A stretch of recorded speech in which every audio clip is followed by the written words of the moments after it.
सम्माननीय अतिथि द्वय से मेरा निवेदन है, आप इस गरिमामय मंच पर और अपना स्थान ग्रहण करें।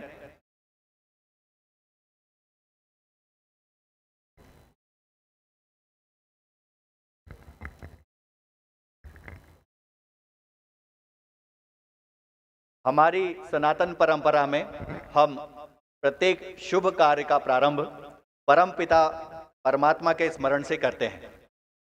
मैं संगीत पथक से निवेदन करता हूं, संकट मोचन हनुमान अष्टक का पाठ प्रारंभ करें।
ले ग्रह वैद्य सुषेण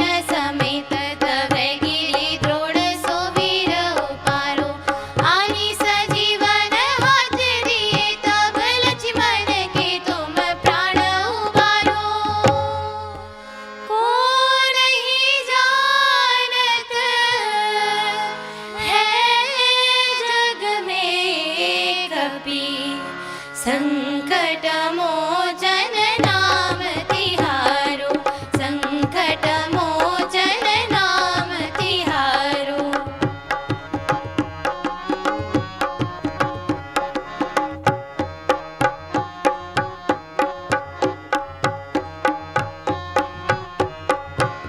रावण युद्ध अजान कियो, तब नाग की फांस सबे सिर ढारो।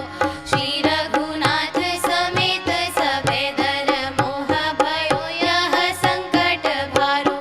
आनी खगेश तबे हनुमान, जो बंधन काटी सूत्रास निवारो। को नहीं जानत है जग में कपि, संकट मोचन नाम तिहारो, संकट मोचन नाम तिहारो।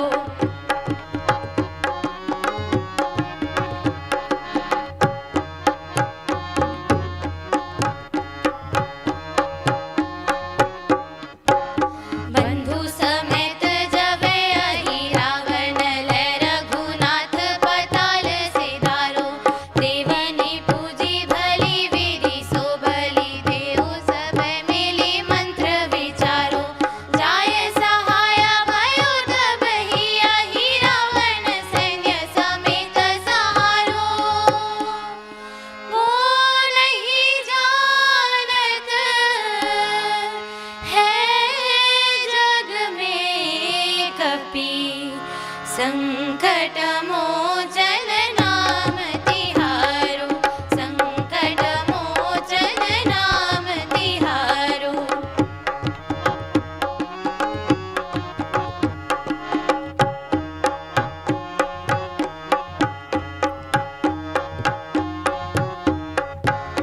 काज किए बड़े देवन के, तुम वीर महाप्रभु देखी विचारो। कौन सो संकट मोर गरीब को, जो तुमसे नहीं जात हटारो। देगी हरो हनुमान महाप्रभु, जो कछु संकट होय हमारो।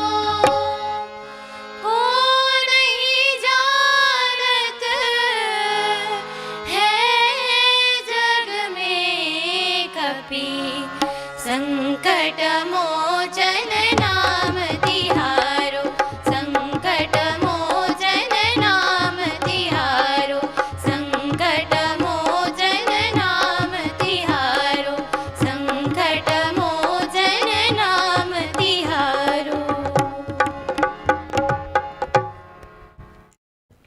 जय जय श्री राम।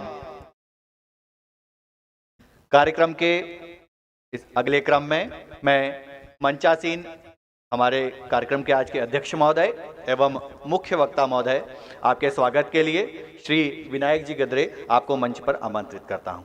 आप आए एवं अतिथि द्वय का पुष्पहार से स्वागत करें।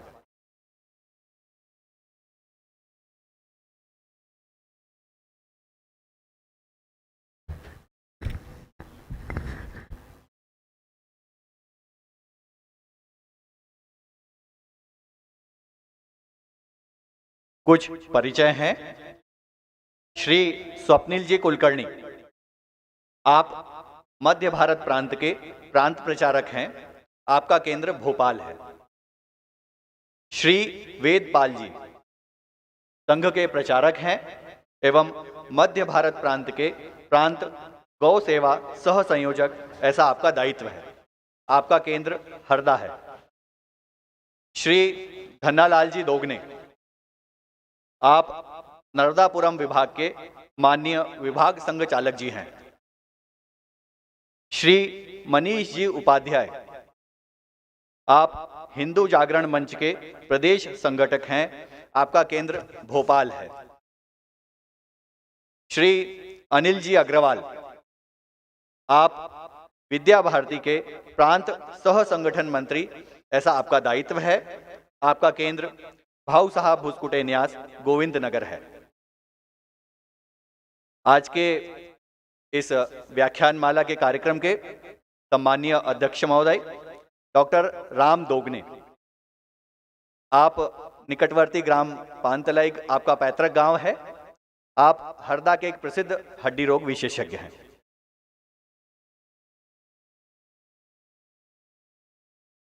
आज के इस कार्यक्रम के मुख्य वक्ता, जिनका पाथेय हमें प्राप्त होने वाला है, श्री रामदत्त जी चक्रधर। एमएससी गणित में आपका शिक्षण हुआ है। 1974 में आप दुर्ग और छत्तीसगढ़ में आप राष्ट्रीय स्वयंसेवक संघ के स्वयंसेवक बने। 1984 में छत्तीसगढ़ में ही आप प्रचारक बने। जिला प्रचारक, विभाग प्रचारक, ऐसे दायित्वों का निर्वहन करते हुए, हम सभी का मार्गदर्शन करते हुए, और वर्ष 2000 में छत्तीसगढ़ प्रांत के सह प्रांत प्रचारक ऐसा आपने दायित्व संभाला। वर्ष 2004 में आप छत्तीसगढ़ के ही प्रांत प्रचारक रहे। 2009 में मध्य क्षेत्र, जो कि मध्य प्रदेश और छत्तीसगढ़ को मिलके संघ की दृष्टि से मध्य क्षेत्र कहलाता है, उसके आप क्षेत्र प्रचारक रहे। 2009 से 2015 तक आप मध्य क्षेत्र में क्षेत्र प्रचारक रहे। तत्पश्चात 2015 से बिहार और झारखंड में आपने क्षेत्र प्रचारक के नाते हमारा मार्गदर्शन किया। 2021 से और वर्तमान में आप संघ के सह कार्यवाह इस नाते हमारा मार्गदर्शन करते हैं। आपका केंद्र कलकत्ता है।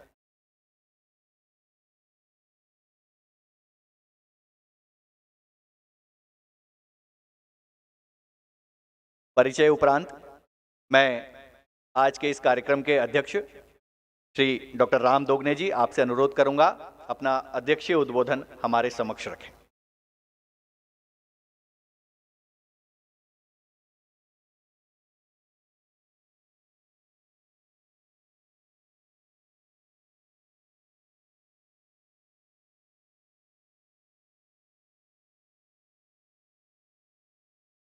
भारत माता के चरणों में प्रणाम करते हुए मैं सम्माननीय मंच को नमन करता हूँ। परम आदरणीय श्रद्धेय भाऊ साहेब भुसकुटे स्मृति व्याख्यानमाला में पधारे हमारे मुख्य वक्ता श्री रामदत्त जी चक्रधर, यहाँ पर उपस्थित समस्त अतिथि, स्वयंसेवक, समाजसेवी और मातृशक्ति को मेरा नमन। आज मेरे लिए बड़ा सौभाग्य का बात है कि मुझे आप लोगों के बीच उपस्थित होने का अवसर प्राप्त हुआ। इसके लिए मैं स्मृति व्याख्यानमाला समिति का आभार व्यक्त करता हूँ। और इससे भी सौभाग्य की बात यह है कि मुझे श्री रामदत्त जी चक्रधर जी को सुनने का अवसर प्राप्त हुआ।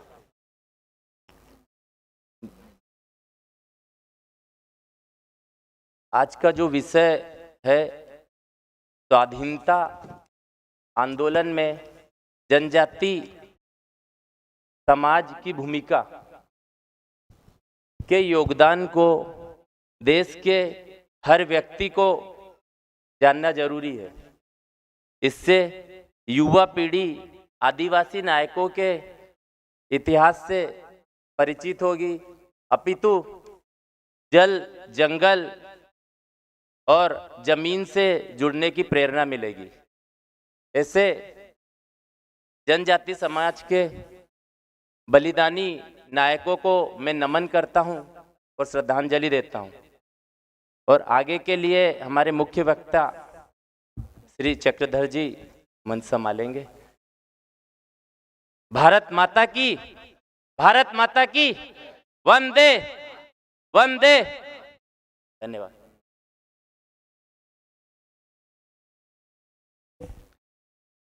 धन्यवाद डॉक्टर राम दोगने जी। कार्यक्रम को आगे बढ़ाते हुए मैं अभी गीत के लिए संगीत पथक से निवेदन करता हूं। इसके पश्चात माननीय मुख्य वक्ता महोदय का और मार्गदर्शन हमें प्राप्त होगा।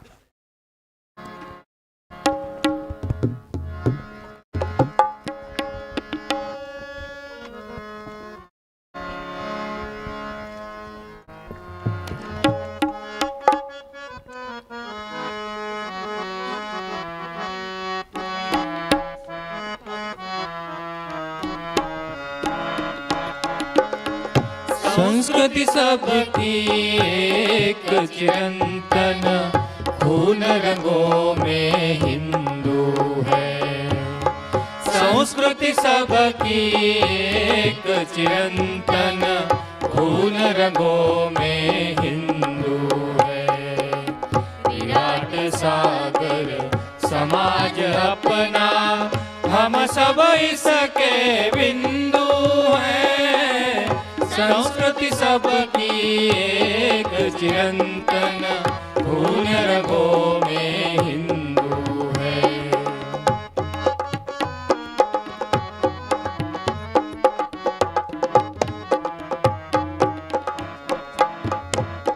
राम कृष्ण गौतम की धरती, महावीर का ज्ञान यहाँ। वाणी खंडन मंडन करती, शंकर चारों धाम यहाँ। जिसने दर्शन राहें उतनी, चिंतन का चैतन्य भरा। पंथ खालसा गुरुपुत्रों की, बलिदानी यह पुण्य धरा। अक्षय वट अगणित शाखाएं, जड़ में जीवन हिंदू है। संस्कृति सबकी एक चिरंतन, खून रंगों में हिंदू है।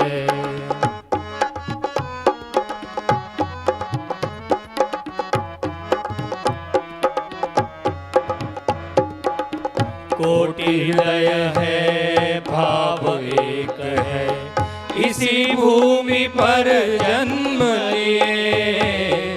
मातृभूमिया कर्म भूमिया, पुण्य भूमि हित मरे जिए। हारे जीते संघर्षों में, साथ लड़े बलिदान हुए। काल चक्र की मजबूरी में, रिश्ते नाते बिखर गए। एक बड़ा परिवार हमारा, पुरखे सबके हिंदू हैं। संस्कृति सबकी एक चिरंतन, खून रंगों में हिंदू है।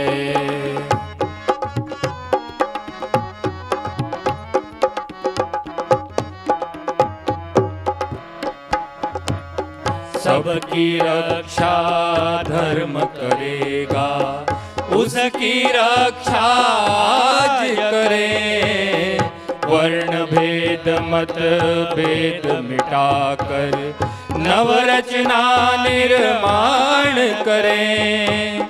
धर्म हमारा जग में अभिनव, अक्षय है अविनाशी है। इसी कड़ी से जुड़े हुए हम, युग से भारतवासी हैं। थाह थाह यहाँ की महिमा, गहरा जैसे सिंधु है। संस्कृति सबकी एक चिरंतन, खून रंगों में हिंदू है।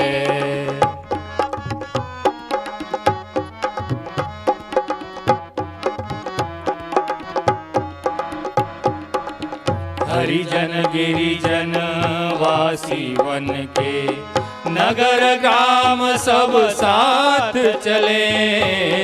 ऊंच नीच का भाव हटाकर, समता के सद्भाव बढ़े। ऊपर दिखते भेद भले ही, जो बगिया में फूल खिले। रंग बिरंगी मुस्कानों से, जीवन रस पर एक मिले। संजीवनी रस अमृत पीकर, मृत्युंजय हम हिंदू हैं। संस्कृति सबकी एक चिरंतन, खून रंगों में हिंदू है। संस्कृति सबकी एक चिरंतन, खून रंगों में हिंदू है। विराट सागर समाज अपना, हम सब इसके बिंदु हैं। संस्कृति सबकी एक चिरंतन, खून रंगों में हिंदू है। खून रंगों में हिंदू है। खून रंगों में हिंदू है।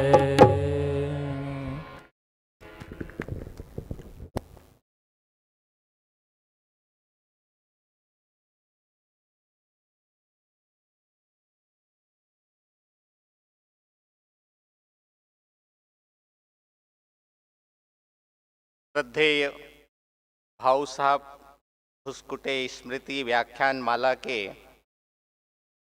इस 31वें पुष्प में मंच पर विराजमान इस कार्यक्रम के अध्यक्ष आदरणीय डॉक्टर राम दोगने जी, उपस्थित आसपास के ग्रामीण क्षेत्रों से आए हुए इस नगर के भी गणमान्य नागरिक बंधुओं, मातृशक्ति माताओं एवं बहनों,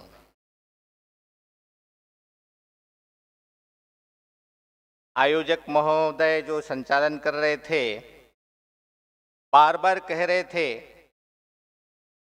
कि वक्ता के द्वारा मार्गदर्शन होगा। मार्गदर्शन करना ये मेरा काम नहीं है।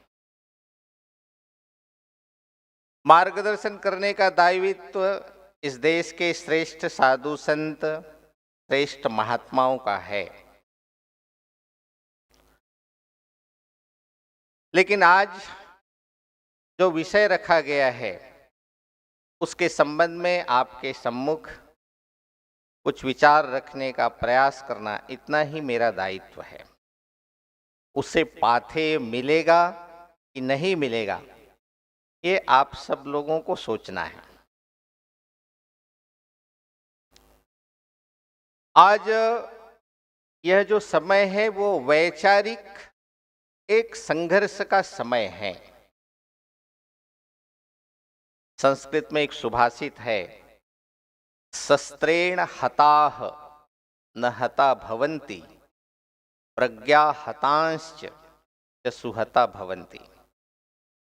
किसी को शस्त्र के द्वारा मारा जाए तो पूरी तरह से समाप्त नहीं होता है, लेकिन किसी के विचार को ही यदि समाप्त कर दिया जाए, प्रज्ञा को ही नष्ट कर दिया जाए, वो ही नहीं, उसकी परंपरा, जीवन मूल्य सब कुछ समाप्त हो जाया करता है। इस देश में जितने भी आक्रांता आए, शक आए, यवन आए, हूण आए, मुगल आए, तुर्क आए, पठान आए, बलूच आए, पुर्तगीज आए, सबने शस्त्रेण हताह का प्रयोग किया। लेकिन इस देश के अंदर जो अंग्रेज जाति आई, उन्होंने इस देश के अंदर केवल शस्त्रेण हताह का प्रयोग नहीं किया, तो प्रज्ञा हतांश का प्रयोग किया। इस देश की प्रज्ञा को ही समाप्त करने का प्रयत्न किया। जेम्स विल नामक एक इतिहासकार इतिहास लिखते हैं, बेस्ट हिस्ट्री ऑफ इंडिया उसको कहा जाता है। उसकी प्रस्तावना में वो लिखते हैं कि मैं कभी भारत गया नहीं, मैं कोई भारतीय भाषा जानता नहीं, मैं कोई भारतीय से मिला नहीं। ऐसा व्यक्ति भारत का इतिहास लिखता है, जेम्स विल, और हम उसको पढ़ पढ़ करके बीए होते, एमए होते, पीएचडी होते हैं, तो क्या इतिहास होगा। ऐसे अन्यान्य माध्यमों से उस अंग्रेज जाति ने इस देश की प्रज्ञा को समाप्त करने का प्रयत्न किया, और ऐसे कालखंड में जब इस देश की सारी प्रज्ञा ही एक प्रकार से सुप्त हुई, ऐसे समय इस देश के क्रांतिकारियों ने, साहित्यकारों ने, लेखकों ने इस देश की प्रज्ञा को झकझोरने का प्रयास किया, एक आंदोलन का सूत्रपात किया। लेकिन आज हम सब लोग भी एक वैचारिक अनुष्ठान में लगे हुए हैं, यह भी उसी का एक हिस्सा है। कोई एक व्याख्यान माला को लगातार 31 वर्षों तक चलाना कोई साधारण बात नहीं है। यह भी एक प्रकार से प्रज्ञा को जागृत करने का प्रयास है। उसके अंदर कहीं धूल जम गई हो तो उसको झाड़ने का, उसको ठीक करने का प्रयास है। इसलिए इस श्रद्धेय भाऊ साहब भुसकुटे की स्मृति में जो व्याख्यान चल रहा है, उसके आयोजकों को मैं बहुत बहुत साधुवाद देता हूं, उनका अभिनंदन भी करता हूं। एक चिंतनशील लोगों को प्रबुद्ध बनाने का काम इस व्याख्यान के द्वारा किया जा रहा है। माननीय भाऊ साहब भुसकुटे का मेरा बहुत पुराना संबंध भी रहा। वे हमारे माननीय क्षेत्र प्रचारक भी रहे। 1974 में संघ का स्वयंसेवक बन गया तो स्वाभाविक से प्रथम वर्ष, द्वितीय वर्ष, तृतीय वर्ष में कहीं न कहीं उनका मार्गदर्शन भी मिलता था। हमारे ही क्षेत्र के क्षेत्र प्रचारक थे, इसलिए कई बैठकों में भी रहना हुआ। तो भाऊ साहब जी भुसकुटे के बारे में कहा जाता है कि वे एक आदर्श गृहस्थ सन्यासी थे। कभी कभी विचार उठता है कि गृहस्थ भी है और सन्यासी भी, ये कैसे संभव हो सकता है? लेकिन ये संभव हो सकता है और इसका अपना उदाहरण रख करके श्रद्धेय भाऊ साहब भुसकुटे ने सबके सम्मुख प्रस्तुत किया। सन्यासी कौन है? विवाह नहीं किया, घर गृहस्थी नहीं किया, भगवा पहन लिया, वही सन्यासी है क्या? तो सन्यासी की ऐसी कल्पना नहीं है। तो भगवत गीता के अध्याय 5 में श्लोक क्रमांक 3 है, उसमें सन्यासी के बारे में भगवान श्री कृष्ण ने बताया है। वो कहते हैं, ज्ञेयः स नित्य सन्यासी यो न द्वेष्टि न कांक्षति। सन्यासी कौन कहा जाता है? तो जो न किसी से द्वेष करता है और न किसी की आकांक्षा ही करता है। निर्द्वंदो ही महाबाहो सुखम बंधात प्रमुच्यते। ऐसा जो व्यक्तिमत्व है वो चाहे कुछ भी करता, वो सन्यासी कहलाने के लायक ही है। सन्यासी के जैसा ही उसको मानना चाहिए। तो माननीय भाऊ साहब जी भुसकुटे का जीवन उसी प्रकार गृहस्थ रहते हुए भी संन्यस्त वृत्ति का परिचायक उनका जीवन था। कई बार निकट से देखने का अवसर मिला है। वो कभी भी पद, प्रतिष्ठा, अभिनंदन, इसके पीछे कभी नहीं रहे। अनासक्त भाव से समाज के लिए, संघ के लिए काम करते रहे।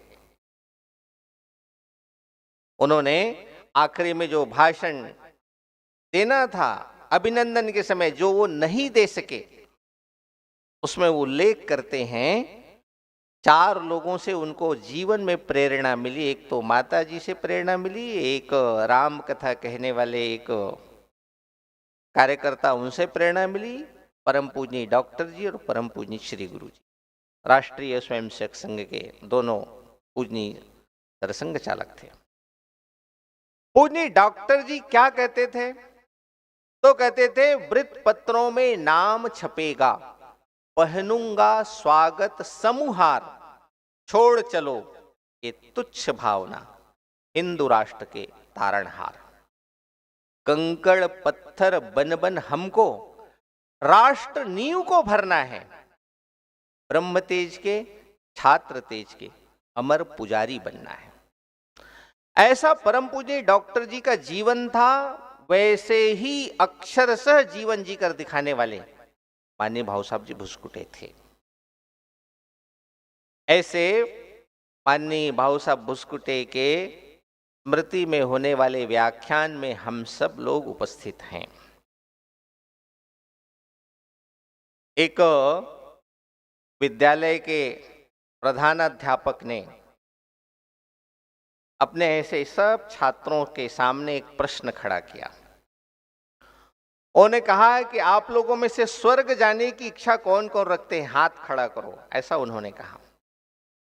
तो सब लोगों ने हाथ खड़े कर दिए, केवल एक को छोड़ करके।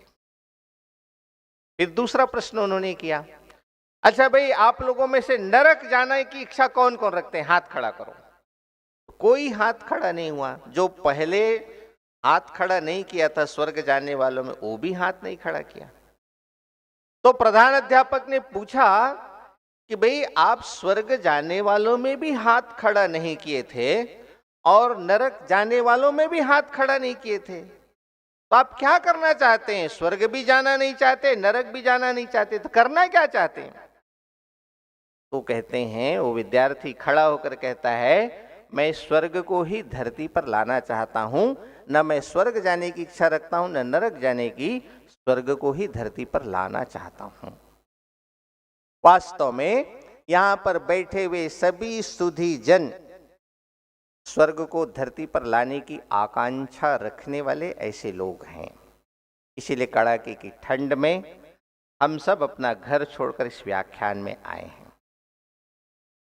तो स्वर्ग कैसा रहा होगा?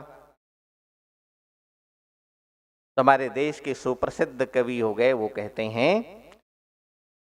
सत सत आघातों को सहकर जीवित हिंदुस्तान हमारा, जग के मस्तक पर रोली सा शोभित हिंदुस्तान हमारा, दुनिया का इतिहास पूछता रोम कहाँ यूनान कहाँ है, घर घर में शुभ अग्नि जलाता वह उन्नत ईरान कहाँ है, दीप बुझे पश्चिमी गगन में व्याप्त हुआ बरबर अंधियारा, किंतु चीर कर तमकी छाती चमका हिंदुस्तान हमारा।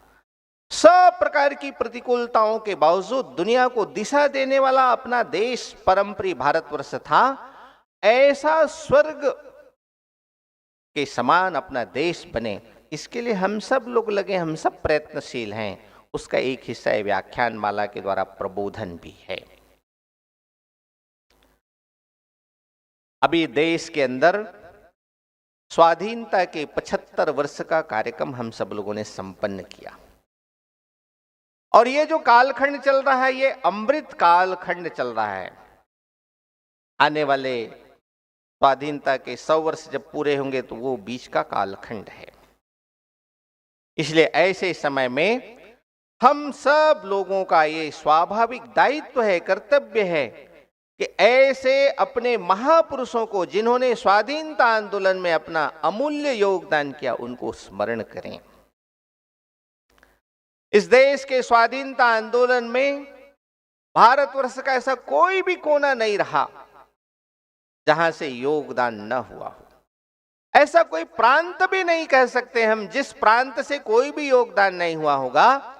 तो इस देश के स्वाधीनता आंदोलन में हर एक प्रांत का योगदान, हर एक भाषा का योगदान, हर एक आयु वर्ग का, एक छोटी आयु के बालक से लेकर के 80 साल के बाबू कुंवर सिंह जैसे लोगों का भी योगदान है।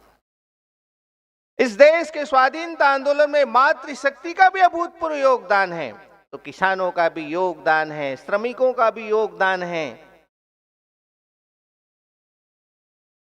साहित्यकारों का भी योगदान है, लेखकों का भी योगदान है, वैज्ञानिकों का भी योगदान है, विद्यार्थियों का, छात्रों का। ऐसा कोई भी कह नहीं सकते कि इसका योगदान नहीं है। लेकिन आज मैं आप सब लोगों के सम्मुख उन सब के योगदान के बारे में उल्लेख करने के लिए नहीं खड़ा हूं। उन सब के चरणों में प्रणाम करते हुए आज मुझे जो विषय पर बोलना है, आपके सामने कहना है, कुछ बताना है, वो है स्वाधीनता आंदोलन में जनजाति समाज का योगदान। भारतवर्ष का जब इतिहास हम देखते हैं तो जनजातीय समाज जो जंगलों में रहता है, जैसा बताया राम जी दोगने ने, जल जंगल जमीन जानवर, इसके बारे में उनके मन में अत्यधिक आत्मीयता का भाव है। ऐसे जनजातियों के योगदान को जिस प्रकार से सफलतापूर्वक इतिहास में स्थान मिलना चाहिए था, दुर्भाग्य से वो नहीं मिला अपने देश में। इसलिए ऐसे जनजाति बंधुओं के योगदान को हम सब लोगों को समाज के सामने लाने की आवश्यकता है, पाठ्यक्रमों में भी शामिल करने की आवश्यकता है। किसी भी प्रकार से कम नहीं था उन सब का योगदान। यदि ये कहा जाए तो समाज जीवन के हर क्षेत्र में ही उनका योगदान था जनजाति समाज का, लेकिन स्वाधीनता आंदोलन में तो अभूतपूर्व योगदान था। हम सब लोग 13 अप्रैल 1919 के जलियांवाला बाग को हम जानते हैं। जलियांवाला बाग, वहां पर अमृतसर के पास में हजारों की संख्या में सभा के अंदर लोग इकट्ठे हुए थे। जनरल डायर ने गोलियों से सबको छलनी कर दिया। लेकिन हम एक जलियांवाला बाग को जानते हैं, लेकिन देश के अंदर ऐसे कितने जलियांवाला बाग जैसी घटनाएं हुई हैं, हम शायद उसको नहीं जानते हैं। गुजरात के अंदर साबरकांठा नामक जिला है, वहां पर विजयगढ़ नामक एक विकास खंड है। उसमें पाल चितरिया नामक एक स्थान है। मोतीलाल जी तेजावत वैसे तो राजस्थान के थे, किंतु राजस्थान गुजरात में उनका समान रूप से संचार होता था। सारे समाज के अंदर सामाजिक सुधार के साथ साथ क्रांतिकारी आंदोलनों में भी समाज को जागृत करना, इसके लिए वो लगातार प्रयत्नशील रहते थे। उस समय अंग्रेज सरकार ने एक एकीकर नामक कर लगाया। गरीब हो अमीर हो उन सब के लिए उस कर को दे पाना, भुगतान करना बहुत कठिन था। ये कर नहीं देना चाहिए, इसके लिए पाल चितरिया में मोतीलाल तेजावत ने एक सभा का आयोजन किया। बड़ी संख्या में जनजाति बंधु वहां पर एकत्रित हुए। वहां पर एच.जी. सट्टन नामक एक अंग्रेज अधिकारी, उनके सूबेदार थे। उनका नाम था सूरजी नीनामा। इन दोनों को पता चला कि भाई ये जनजाति समाज के बंधु एकीकर नहीं देना चाहते, और इसके लिए उन्होंने बहुत बड़ी सभा का आयोजन किया है। सभा चल ही रही थी, बहुत जोश खरोश से सब लोग नारे भी लगा रहे थे, भाषण भी हो रहा था। इतने में एक जनजाति समाज का किसान जो है तीर चलाया और अंग्रेज अधिकारी एक घायल हो गया। जैसे ही घायल हुआ तो सट्टन साहब के आदेश पर जो सूबेदार थे सूरजी नीनामा, उन्होंने फायरिंग का आदेश दे दिया और हजारों लोग वहां पर थे। उस सभा में लगभग 1200 जनजाति बंधुओं को वहां पर कुर्बानी देनी पड़ी। एक जलियांवाला बाग से कम घटना नहीं थी। पूरा रक्त रंजित हो गया। पाल चितरिया का वो सभा का स्थान, ऐसा लगता था कि खून ही खून सब जगह। लेकिन इतने से भी मन नहीं भरा उन अंग्रेज अधिकारियों का, उन अंग्रेज सेनाओं का। तो उन्होंने दूसरे दिन भूल और बहेलिया नामक जो 2 गांव हैं, वहां भी जनजाति समाज के लोग रहते हैं, वहां 640 परिवारों को आग के हवाले कर दिया और 1800 लोगों को एक प्रकार से गोलियों से भून दिया। इस घटना को शायद हम सब लोग नहीं जानते होंगे, या जानते भी होंगे तो कम जानते होंगे। जलियांवाला बाग में तो हजारों लोगों का बलिदान हुआ है, लेकिन ये भी किसी जलियांवाला बाग से कम नहीं है। ये अलग बात है कि यहाँ पर जनरल डायर नहीं थे, तो सट्टन जी थे और उसके सूबेदार सूरजी नीनामा थे। मानगढ़ धाम है।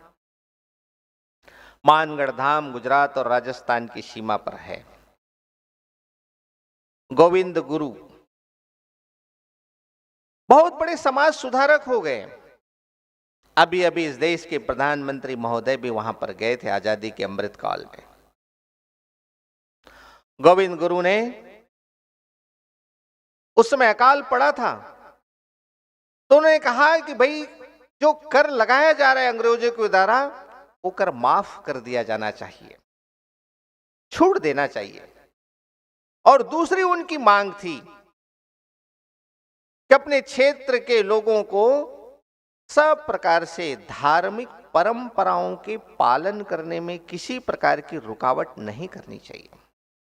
ये दो मांगों को लेकर के गोविंद गुरु जी ने मानगढ़ नामक स्थान पर, वहां पर हर साल मेला लगता था। माघ शीर्ष पूर्णिमा के समय आज भी मेला लगता है। उस समय भी मेले का समय था, पूर्णिमा माघ शीर्ष। गोविंद गुरु जी के आह्वान पर हजारों लोग वहां पर एकत्र थे। लेकिन ऐसे समय वहां पर कर्नल सट्टन एक अंग्रेज अधिकारी थे। उनके आदेश पर चारों ओर से उस सभा स्थल को घेर लिया गया और घेरने के पश्चात गोलियों से छलनी कर दिया जाता है। वहां भी 1500 से अधिक जनजाति समाज के अपने बंधु वहां पर वीर गति को प्राप्त होते हैं। यह भी एक दूसरा जलियांवाला बाग है। यहां पर भी जनरल डायर नहीं है, तो कर्नल सट्टन है यहां पर जनरल डायर के तौर पर। तेलंगाना का एक स्थान है। तेलंगाना के क्षेत्र में रामजी गोड़ अंग्रेजों के नाक की किरकिरी बने हुए थे। जनजाति समाज को खड़ा करना, संघर्ष के लिए तैयार करना, उसकी सेना गठित करना, इसके लिए लगे हुए थे। यदा कदा कई स्थानों पर अंग्रेजों से मुठभेड़ भी हुआ, किंतु रामजी गोड़ को अंग्रेज सैनिक पकड़ नहीं सके। एक स्थान पर रामजी गोड़ को, निर्मल गांव के पास जंगल में रामजी गोड़ हैं ऐसा पता चला, तो चारों तरफ से अंग्रेज सैनिकों ने उनको घेर लिया। रामजी गोड़ को तो गिरफ्तार कर लिया, लेकिन बाकी सारे लोगों को जो अंग्रेज सैनिकों से घिर गए, उनको एक बरगद के झाड़ पर फांसी पर लटका दिया गया। 1000 लोगों को उस बरगद के झाड़ में फांसी पर लटका दिया गया। आज भी उस बरगद के झाड़ को 1000 फांसी वाला बरगद का झाड़ इस रूप में जानते हैं। अभी अभी 2008 में उस स्थान का एक प्रकार से स्मारक के तौर पर सरकार ने उसको महिमा मंडित किया है, लेकिन वो बरगद का पेड़, 1000 फांसी वाला पेड़ आज भी विद्यमान है। ये भी एक जलियांवाला बाग से कम नहीं था। वहां शहीद होने वाले कौन थे? जनजाति समाज के अपने बंधु थे, जो अंग्रेजों के खिलाफ लड़ाई लड़ रहे थे, अन्याय के खिलाफ, शोषण के खिलाफ। महाराष्ट्र के अंदर एक रावलापानी नामक स्थान है, नंदुरबार जिला। नंदुरबार जिला में गुला महाराज समाज की जागृति के काम में लगे हुए थे। उनको लगता था कि जो जनजाति समाज है उसको समाज में सम्मान नहीं मिलता है, इसलिए सम्मान की भावना उसके अंदर खड़ी होनी चाहिए। इसलिए आपस में मिलते थे तो कहते थे आपकी जय, एक दूसरे से आपकी जय बोलते थे। तो मिलना है, जैसे हम लोग जय श्री राम, नमस्ते जी बोलते हैं, प्रणाम बोलते हैं, आपकी जय हो, ऐसा बोलते थे। एक दूसरे के प्रति सम्मान का भाव प्रकट करना। उन्होंने, गुला महाराज ने 1937 में एक सामूहिक आरती का कार्यक्रम शुरू किया समाज के जागरण की दृष्टि से। जैसे लोकमान्य जी तिलक ने सामूहिक गणेशोत्सव शुरू किया, वैसा ही उन्होंने सामूहिक आरती शुरू की। बीच में गुलाम महाराज का शरीर शांत हो गया तो उनके विरासत के तौर पर रामदास ने मोर्चा संभाला और 1938 में ये जो सामूहिक आरती का कार्यक्रम हुआ उसमें 1.5 लाख लोग उपस्थित थे। अंग्रेज सरकार डर गई, घबरा गई। इतने बड़ी संख्या में लोग यदि अंग्रेज सरकार के खिलाफ खड़े हो जाएंगे तो बगावत हो जाएगा, कुछ न कुछ करना चाहिए। इसलिए रामदास महाराज को जिला बदर की कार्यवाही उस पर हुई। उनके साथ 30 और अन्य लोगों को, रामदास जी को 2 साल के लिए जिला बदर। 1942 में छुट्टी आंदोलन चलाया। ये जिला बदर जो है वो समाप्त करना, फिर से सामूहिक आरती शुरू करना, और छुट्टी आंदोलन के लिए वो आ रहे थे। ऐसे समय उनको मार्च महीने में 1943 में एकत्र हो रहे थे। ऐसे समय अंग्रेजों ने एक प्रकार से उस पर सामूहिक रूप से आक्रमण किया और ऐसे अनेक क्रांतिकारी अपने जनजाति समाज के बंधु रावलापानी में शहीद हो गए। उसकी भी संख्या हजारों में थी। रावलापानी का भी यह जो संघर्ष है वो एक जलियांवाला बाग से कम नहीं है। भगवान बिरसा मुंडा के बारे में हम सब लोग जानते हैं। झारखंड में रांची के पास उलिहातू नामक स्थान पर उनका जन्म। सारे देश के अंदर भगवान बिरसा मुंडा का नाम बहुत श्रद्धा से, हम सब लोग भी श्रद्धा से उसके सामने शीश झुकाते हैं। ऐसा उनका जीवन था। चाईबासा में पढ़ाई करने के लिए गए, छात्रावास में रहते थे, लेकिन छात्रावास में गोमांस परोसा जाता था। अंग्रेजों के मिशन का विद्यालय था, वो मना करते थे तो जबरदस्ती उसको कहा जाता था कि खाना है। उन्होंने छात्रावास छोड़ दिया। उनके ध्यान में आ गया कि अंग्रेज जाति हमको धर्म भ्रष्ट करने वाली है, हमको सब प्रकार से हमारी पहचान को समाप्त करने के लिए प्रयत्नशील है, ऐसे नहीं चलेगा। वापस आ गए उल्हातू और लोगों को जागरूक करना शुरू कर दिया ईसाई मिशनरी के खिलाफ। वो कहते थे दोनों की टोपी एक है, अंग्रेज सरकार चलाने वाले और ये ईसाई मिशनरी में जो काम करने वाले पास्टर हैं, पादरी, दोनों की टोपी का रंग एक ही है, दोनों एक ही काम कर रहे हैं। बहुत बड़े आंदोलन का सूत्रपात उन्होंने किया 1900 के आसपास। 1900 में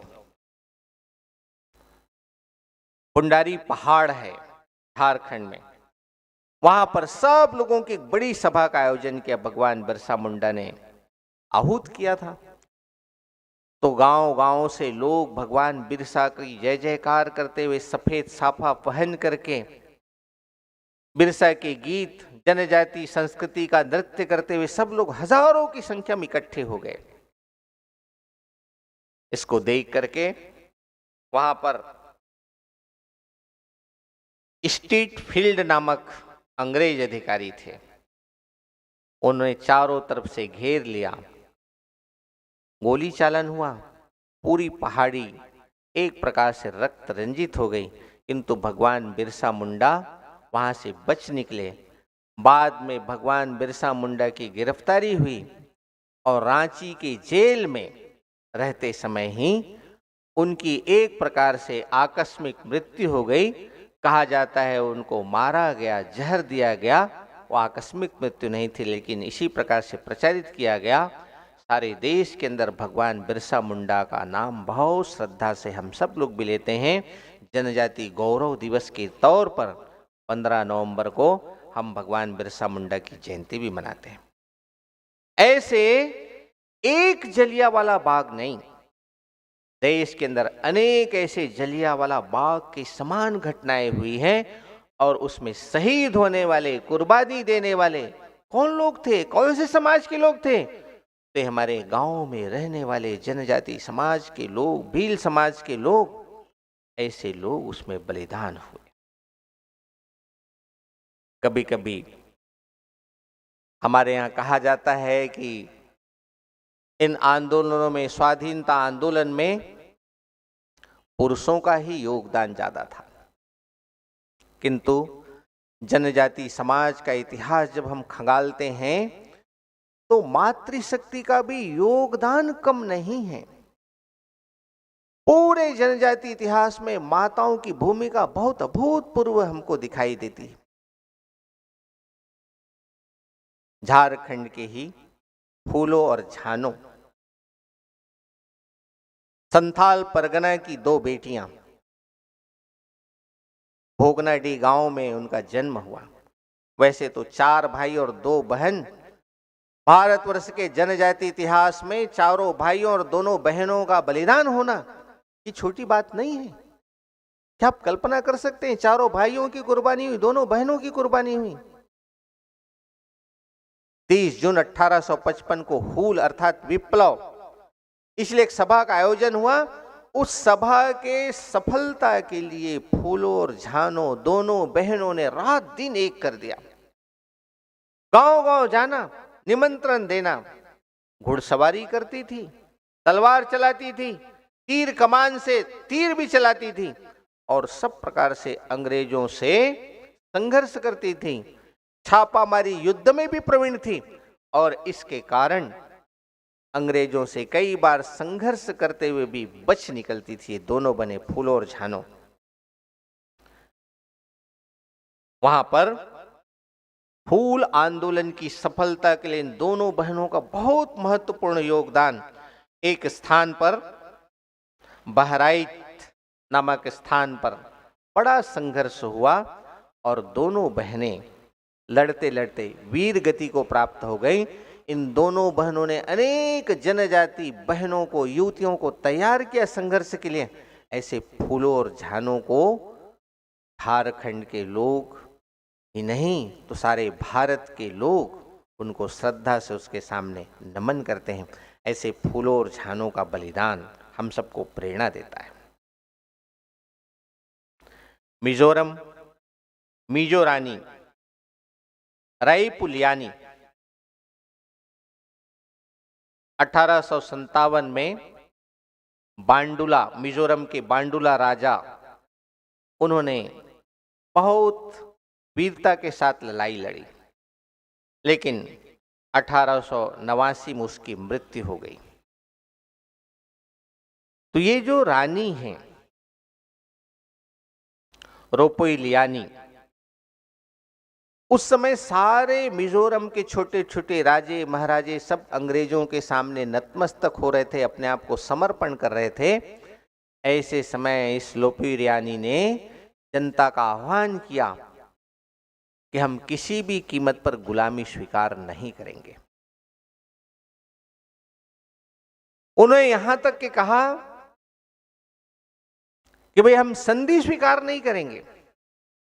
ये मीजो जो धरती है ये हमारी मां है और मैं मां के साथ किसी भी प्रकार का व्यापार नहीं करूंगी। ये जो मिजोरम की जो रोपोइलियानी है उसका ये वाक्य था।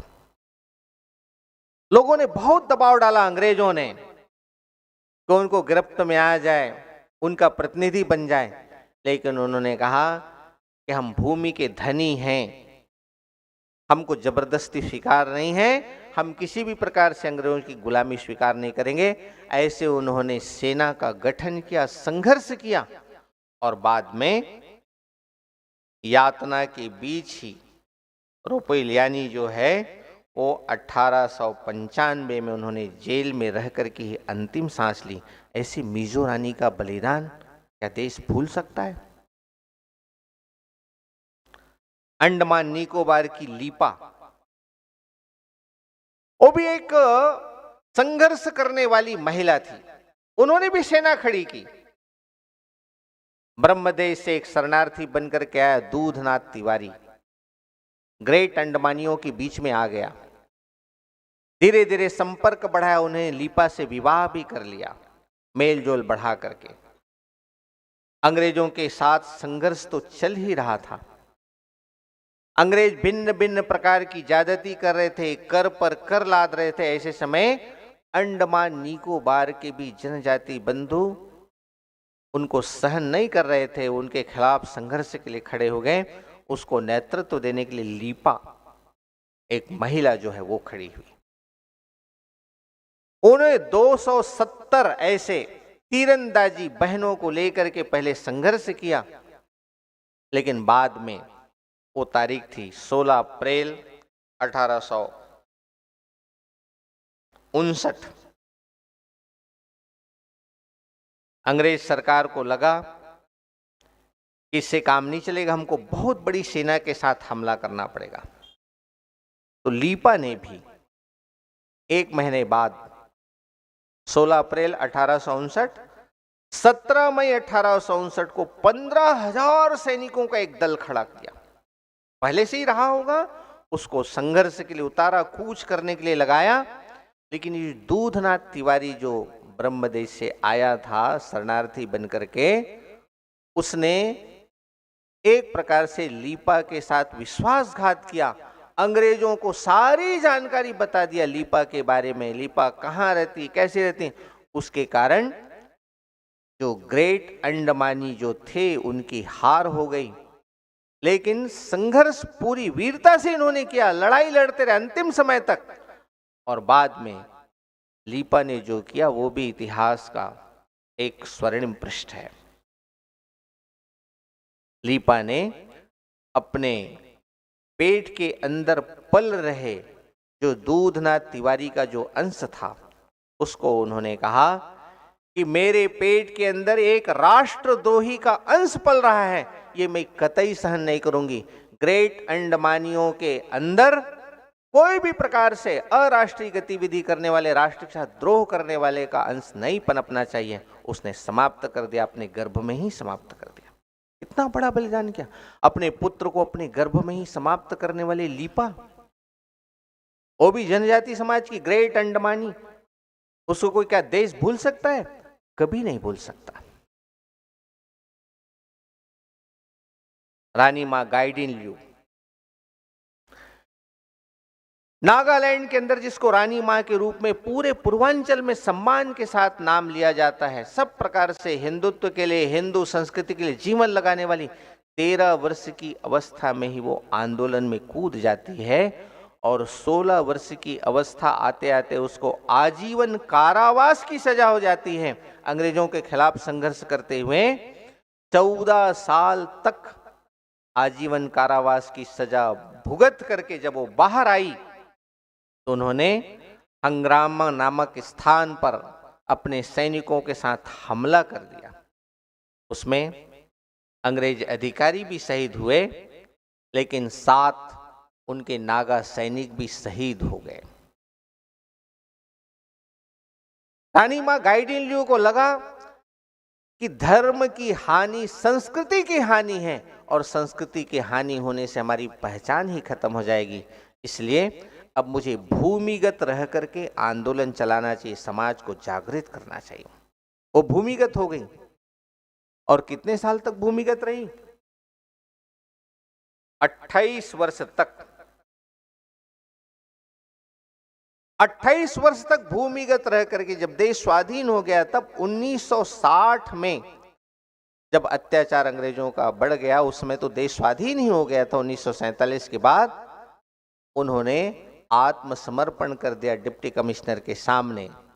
230 अपने और अन्य सैनिक साथियों के साथ रानी मां गाइडिनल्यू ने आत्मसमर्पण कर दिया।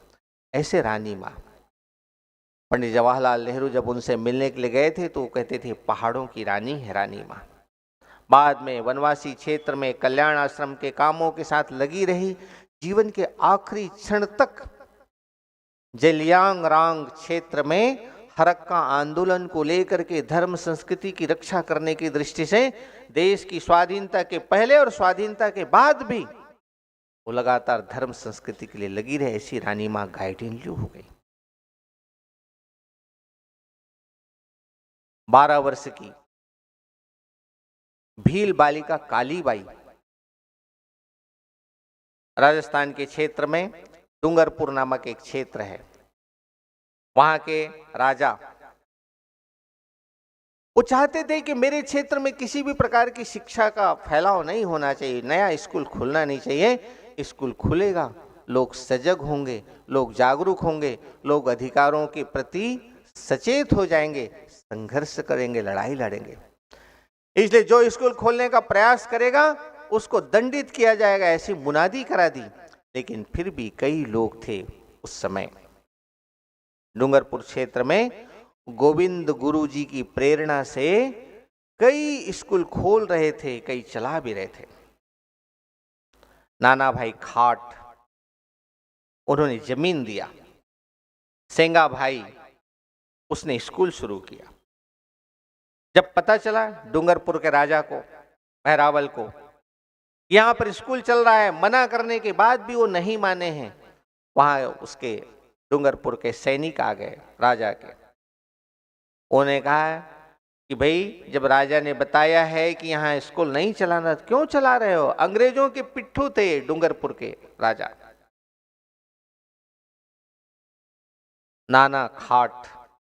नाना भाई खाट उसको इतना मारा कि वो वहीं पर प्राण त्याग दिया।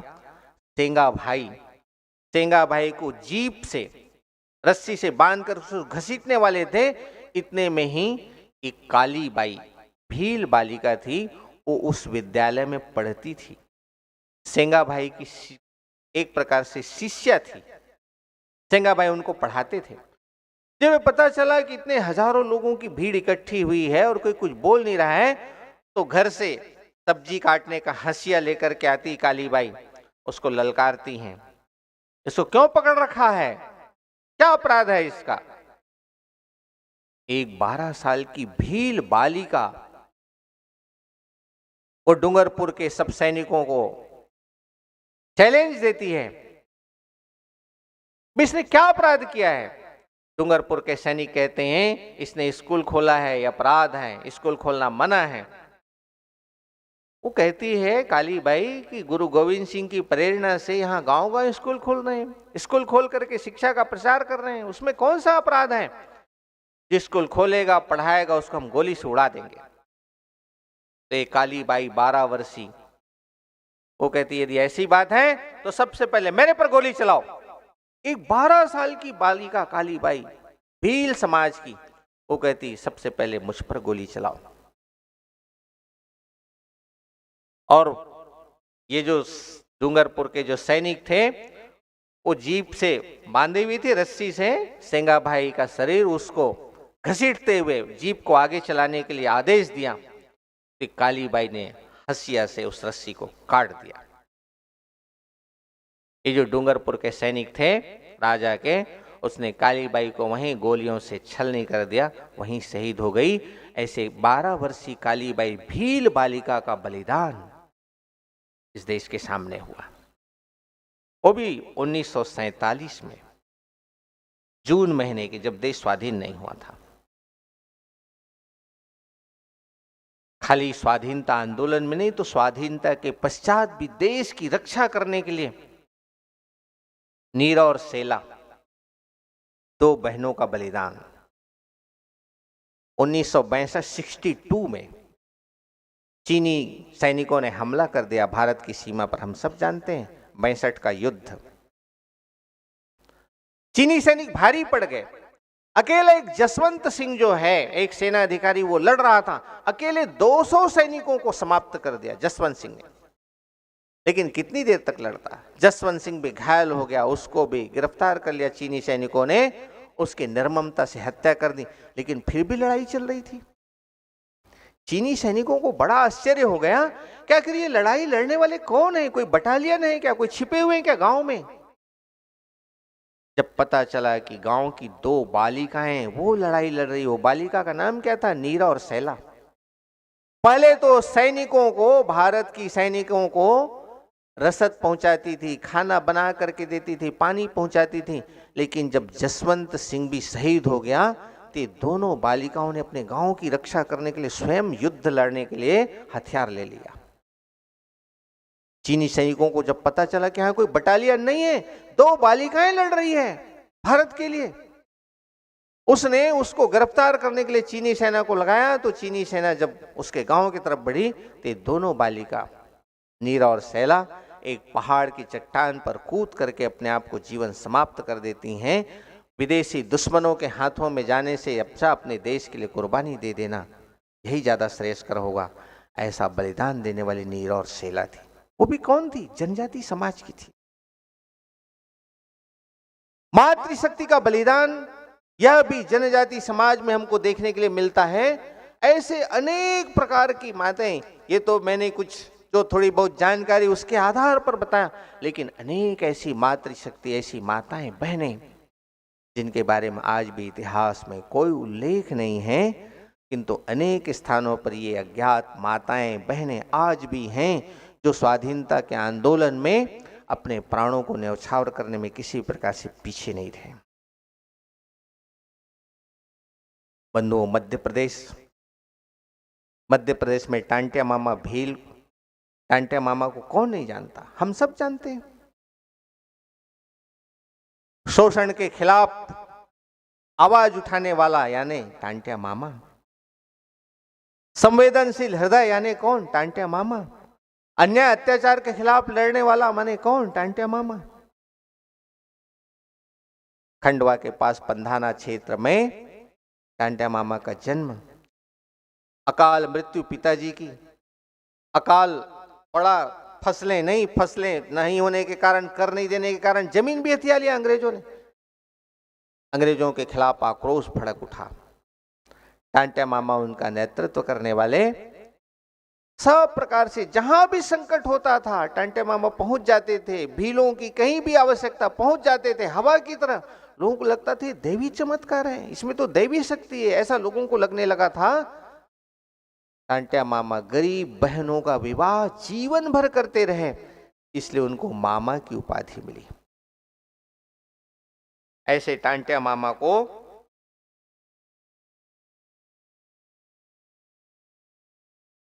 अपने अंग्रेजों ने उसको गिरफ्तार किया, जबलपुर ले गए और जबलपुर की जेल में रखा। बाद में उसको फांसी दे दी गई। ऐसे टांटिया मामा को हम सब निकट से जानते हैं। महाकौशल क्षेत्र में जबलपुर के शंकर जी और रघुनाथ जी, शंकर शाह रघुनाथ शाह, पिता और पुत्र, क्लार्क नामक एक अंग्रेज अधिकारी थे। बहुत अत्याचार करते थे, बहुत जुल्म ढाते थे। इनको लगा शंकर शाह को कि जुल्म ढाता है, अपने गीत के माध्यम से, कविता के माध्यम से जन जागरण करते थे। उनके यहाँ एक कर्मचारी था गिरधर दास, वो उनकी भाषा में कहे हुए गीत को अंग्रेज अधिकारी क्लार्क को बताता था कि क्या कह रहे हैं। तो शंकर शाह जो है वो गिरधर दास को हटा देते हैं, नौकरी से हटा देते हैं। एक दिन महल को घेर लेते हैं। एक क्लार्क जो है वो शंकर शाह रघुनाथ शाह के महल को चारों ओर से घेरा डाल देते हैं।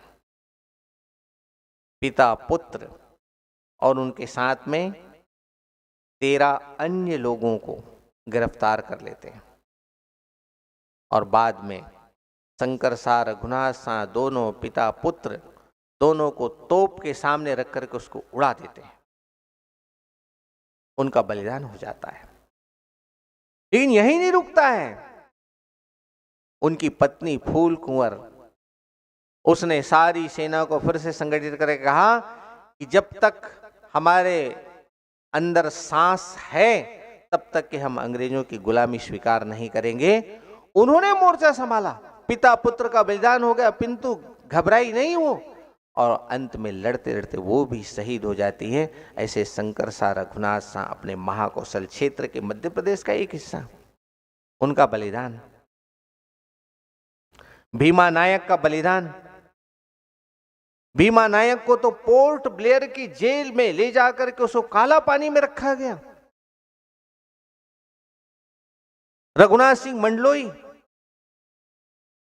उनको भी इसी प्रकार से धोखे से गिरफ्तार किया गया और धोखे से गिरफ्तार करके उसको जेल के अंदर ही उसको समाप्त होने के लिए छोड़ दिया। ऐसे रघुनाथ सिंह मंडलोई। ख्वाजा नाइक,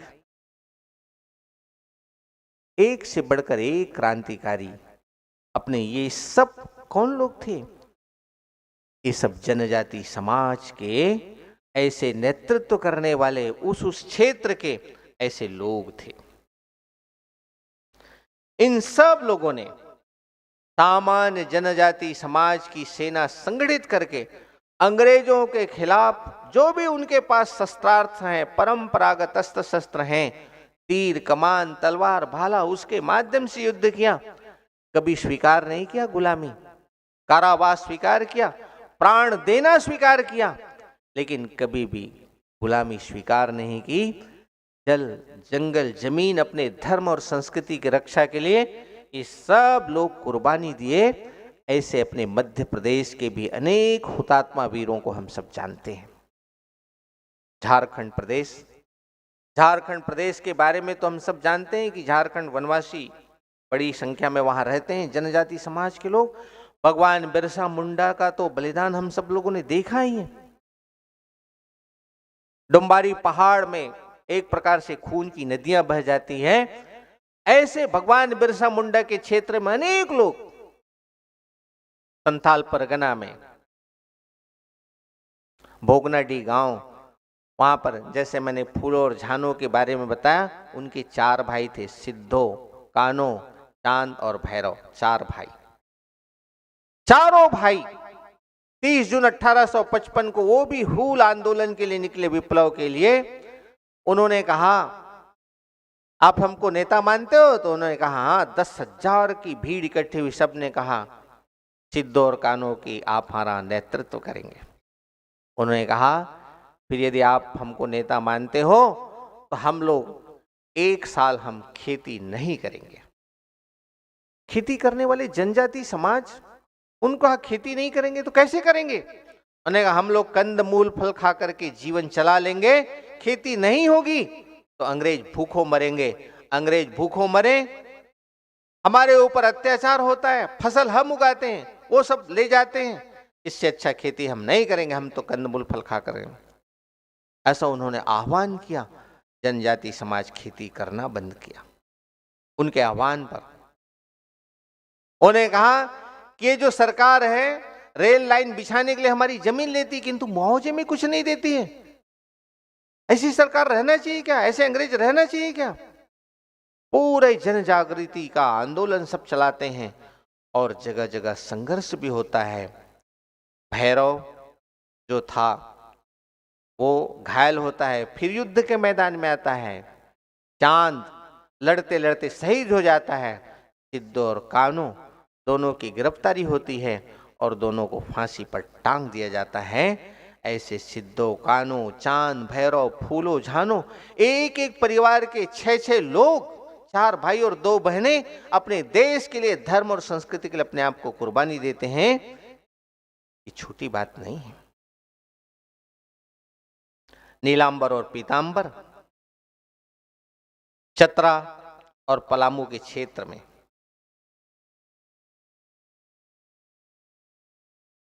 चेरो राजा ने युद्ध किया 1857 के संग्राम में। उनके सेनापति थे नीलांबर और पीतांबर। पिताजी के साथ जा रहे थे। उन्होंने पूछा ये गोरे लोग कौन हैं? उनके पिताजी कहते हैं ये हमारे देश को गुलाम बनाना चाहते हैं। नीलांबर और पीतांबर के मन में बचपने से ही राष्ट्रभक्ति का भाव, धर्म के प्रति, संस्कृति के प्रति एक स्वाभिमान का भाव खड़ा हो गया और दोनों ने अंग्रेजों के खिलाफ लड़ाई लड़ना शुरू कर दिया। एक राजहरा नामक स्टेशन, उसको घेर लिया। नीलांबर और पीतांबर ने अंग्रेज सैनिकों को वहां से जान बचाकर भागना पड़ा, लेकिन नीलांबर और पीतांबर को अंततोगत्वा अपने ही देश की गद्दारी के कारण उनको गिरफ्तार होना पड़ा। बाद में उनको, नीलांबर और पीतांबर को भी फांसी पर लटका दिया गया। ऐसे नीलांबर और पीतांबर का बलिदान 28 मार्च 1858 को उनको फांसी दे दी।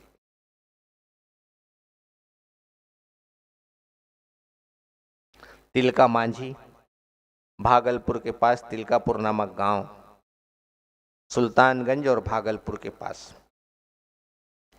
तिलका मांझी का बलिदान 1857 के बहुत पहले का बलिदान है। एक स्थान पर क्लीवलैंड और आयरकूट दोनों अधिकारी तिलका मांझी को पकड़ने के लिए जा रहे थे। तिलका मांझी भी भीलों की सेना, गौड़ समाज की सेना इकट्ठी करके वो भी जंगलों में छिपे हुए थे। जब पता चला कि क्लीवलैंड घोड़े से जा रहे हैं, उसने पेड़ पर से ही तीर का निशाना लगाया।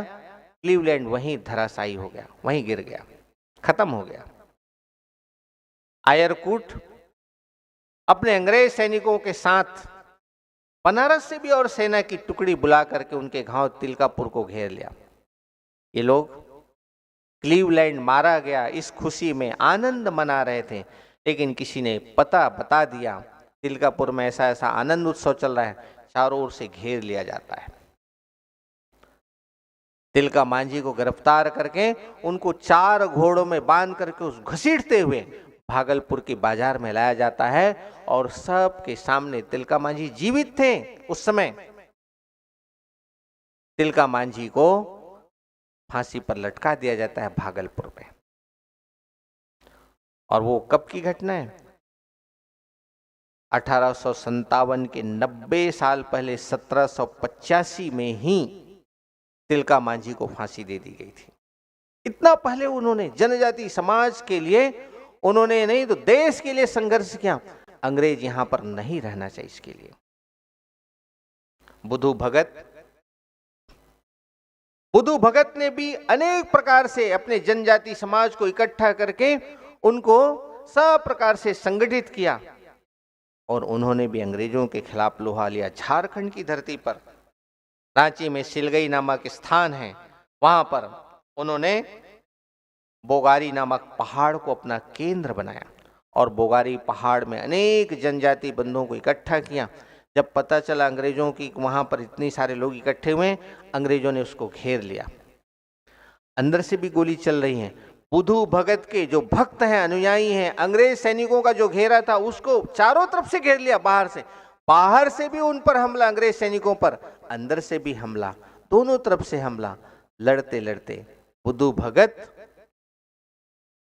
उनके 2 बेटे हलधर और गिरधर, दोनों बेटे शहीद हो जाते हैं। बुद्धू भगत भी शहीद हो जाता है। पिता और 2 बेटे शहीद हो जाना देश के लिए, धर्म संस्कृति के लिए, ये जनजाति समाज ने झारखंड में करके दिखाया। ऐसे अनेक क्रांतिकारी देश के लिए हर कोने कोने में इस प्रकार से संघर्ष करने वाले हमको दिखाई देते हैं। कर्नाटक में हम सबको पता है रानी चेन्नम्मा, कित्तूर की रानी, 1824 में अंग्रेजों के खिलाफ लड़ रही थी। उनके एक सेनापति थे, उसका नाम था रामा हप्सी।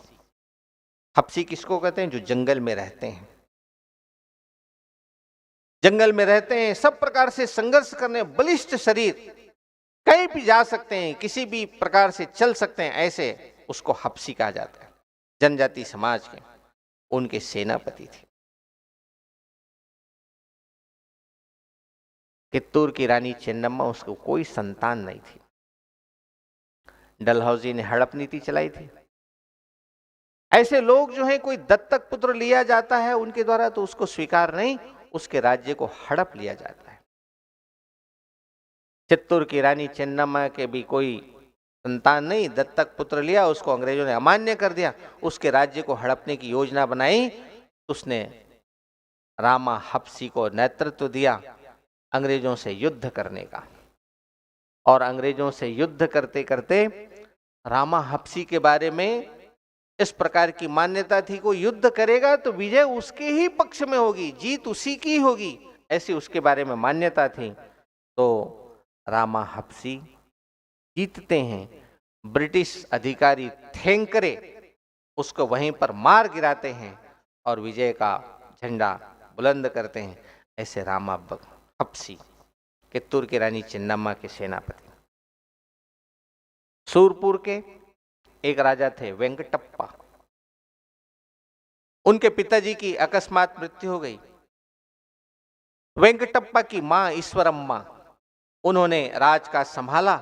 जब वेंकटप्पा राजा बना तो अंग्रेजों ने उसको कहा कि तुम अपने उत्तराधिकारी बन जाओ, हमारे राज्य के प्रतिनिधि बन जाओ।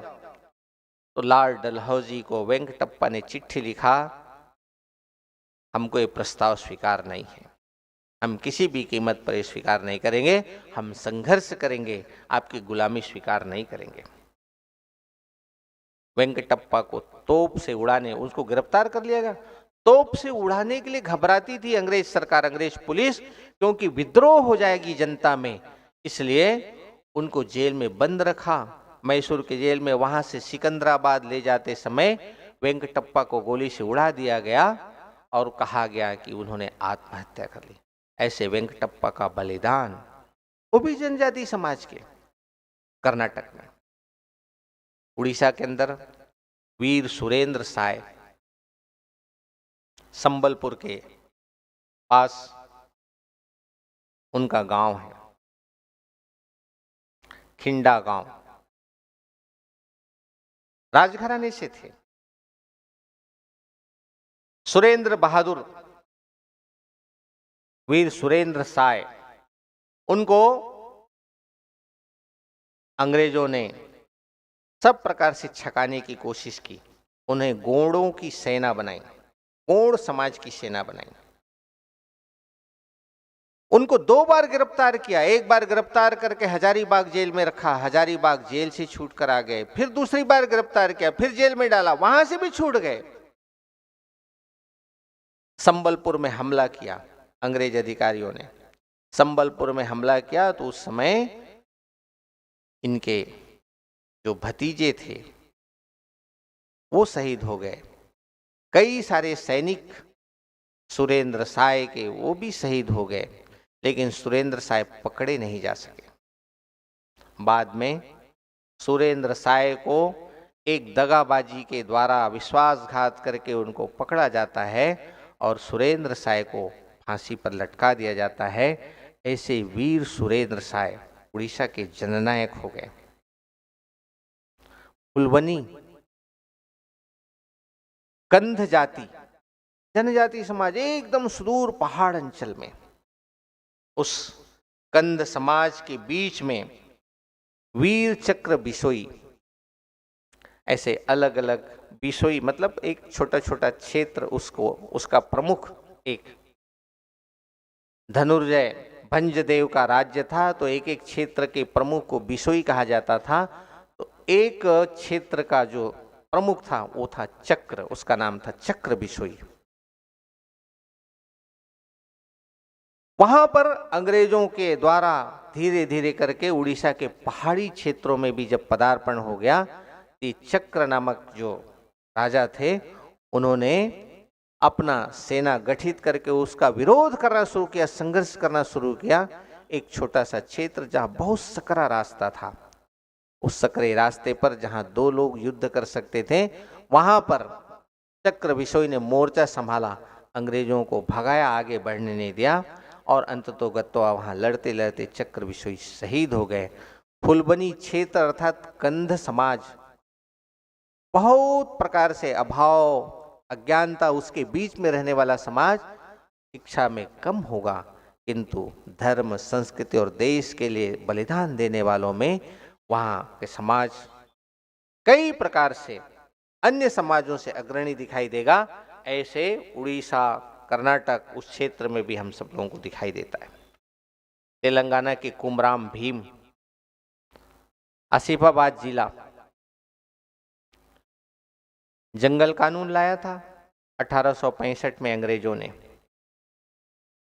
जंगल की जमीन सरकार की हो जाती थी, खेती करने वाले हम, वो मालिक कैसे होंगे, वो कर लेते हैं।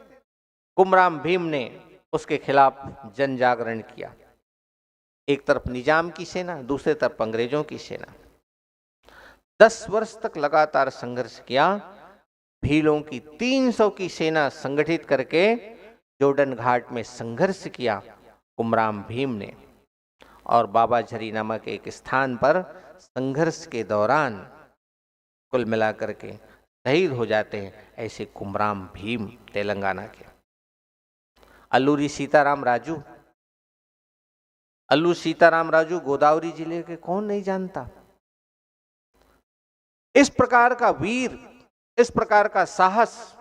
पहले तो अल्लूरी सीताराम राजू ज्योतिष विद्या सीखने के लिए गया, ज्योतिषाचार्य बना, बाद में सन्यासी बना, बाद में क्रांतिकारी बना। चितापल्ली थाने पर उन्होंने हमला किया, शस्त्रों को लूट लिया, अंग्रेजों के शस्त्रों को, और उसमें से अपने साथियों को भी छुड़ाया। उनके साथियों को गिरफ्तार कर ली थी अंग्रेज सेना के द्वारा, जेल में डाल दिया था, उसको भी छुड़वा लिया। ऐसे अल्लूरी सीताराम राजू, उन्होंने जब बहुत अत्याचार बढ़ गया ग्रामीण जनता के साथ, तो उन्होंने आत्मसमर्पण कर दिया। उनके दुख दर्द को देख नहीं सकने के कारण आत्मसमर्पण किया, और 1924 में पेड़ पर बांध करके उनको गोली से उड़ा दिया गया। ऐसे अल्लूरी सीताराम राजू आंध्र प्रदेश के, वो भी जनजाति नेता थे। केरल के तलक्कल चंदू, तलक्कल चंदू, जादो नाग, ऐसे अनेक वीर हो गए। केरल के अंदर भी पनमारम किले पर उन्होंने हमला किया। तलक्कल चंदू ने 175 तीरंदाजियों के साथ में संघर्ष करते समय अंग्रेजों की सेना भारी पड़ गई। अंग्रेजों की सेना, क्योंकि उनके पास तो कई प्रकार से अत्याधुनिक अस्त्र शस्त्र थे, किंतु तलक्कल चंदू के पास में तो परंपरागत हथियार ही थे। वायनाड में पलसी राजा को गिरफ्तार कर लिया गया। उनको छुड़ाने के लिए भी इन्होंने प्रयास किया, लेकिन सफल नहीं हुए। अंततोगत्वा संघर्ष में वे भी शहीद हो जाते हैं। मेघालय के थोंगेन संगमा कई ग्रामों के मुखिया बन जाते हैं अपने पुरुषार्थ, परिश्रम और कई प्रकार से संघर्ष, जुझारू वृत्ति के कारण। लेकिन 3 ओर से हमला होता है। एक तो बांग्लादेश की सीमा से, दूसरा आसाम के ग्वालपाड़ा से, तीसरा बर्मा की ओर से भी हमला होता है।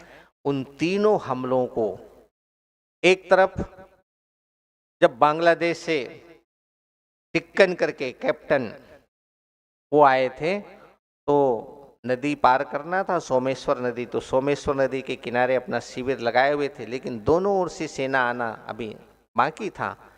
लेकिन उसी समय थोंगेन सेम्मा ने हमला कर दिया, और हमला करते समय कई प्रकार के अस्त्र शस्त्र उनके पास तो इतने सब नहीं थे, किंतु फिर भी आखिरी दम तक वो लड़ते रहे।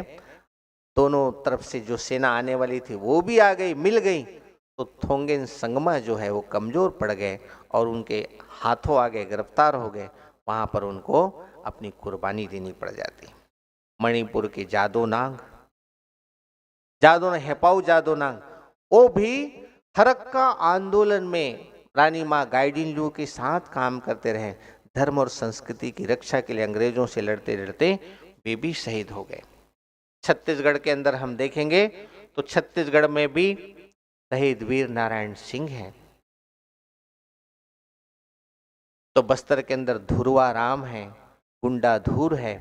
ऐसे अनेकों क्रांतिकारी, यदि इन सब क्रांतिकारियों का देश के लिए जो कुर्बानी दी, ऐसे सब लोगों का केवल नाम ही उल्लेख करते रहेंगे तो घंटों लग सकते हैं। ऐसे अनेक क्रांतिकारी एक एक क्षेत्र में, चाहे मणिपुर हो, अंडमान हो, नागालैंड हो, मिजोरम हो, आसाम के फुंगलो हो, अनेक क्रांतिकारी ऐसे हैं जिनका केवल उल्लेख ही किया जा सकता है। बंधुओं, जितना स्वाधीनता के आंदोलन में अन्य क्रांतिकारियों का योगदान था, उससे किसी भी प्रकार से जनजाति समाज के क्रांतिकारी भाइयों एवं बहनों का बलिदान कम नहीं है, बल्कि उससे ज्यादा ही है। इन सब घटनाओं को जब हम देखते हैं तो श्रद्धा से अपना मस्तक झुक जाता है। हम सब बहुत सौभाग्यशाली हैं कि हम ऐसे देश की धरती, उसमें हमारा जन्म हुआ है। मैं रसखान की पंक्तियों को उल्लेख करते हुए अपनी बात को पूरा करने का प्रयास करूंगा। वे कहते हैं, हे भगवान, आपको लगता है इसका मनुष्य का जीवन बहुत ही श्रेष्ठ था, सार्थक था, उसको भारतवर्ष में ही जन्म देना चाहिए, तो कहाँ का जन्म देना? तो कहते हैं, मानुष हों तो वह रस खानी, बसों ब्रज गोकुल गांव के ग्वारन। उस ब्रज भूमि के गांव पर मेरा जन्म देना, जहां भगवान श्री कृष्ण घुटनों के बल चला करते थे। फिर वो कहते हैं, आपको लगता है इसका जीवन बहुत अच्छा नहीं, पाप कर्मों में संलग्न इनका जीवन, इसको तो पशु ही बनाना ठीक रहेगा। तो कहाँ का पशु बनाना? तो कहते हैं, ज्यों पशु हों तो कहा बस मेरो, चरौं नित नंद के धेनु मझारन। उस नंद बाबा की गायों के बीच में मेरा निवास बनाना, जिसे भगवान श्री कृष्ण चराने के लिए जाया करते थे। फिर वे कहते हैं, आपको लगता है कि इसका तो जीवन बहुत निकृष्ट कार्यों में संलग्न इनका जीवन, पाप कर्मों में लगा इसका जीवन, इसको तो पशु बनाना भी ठीक नहीं, इसको तो पक्षी ही बनाना श्रेयस्कर होगा। तो कहाँ का पक्षी बनाना? तो कहते हैं, ज्यों खग हों तो बसेरो करो, मिल कालिंदी कूल कदम्ब के डारन।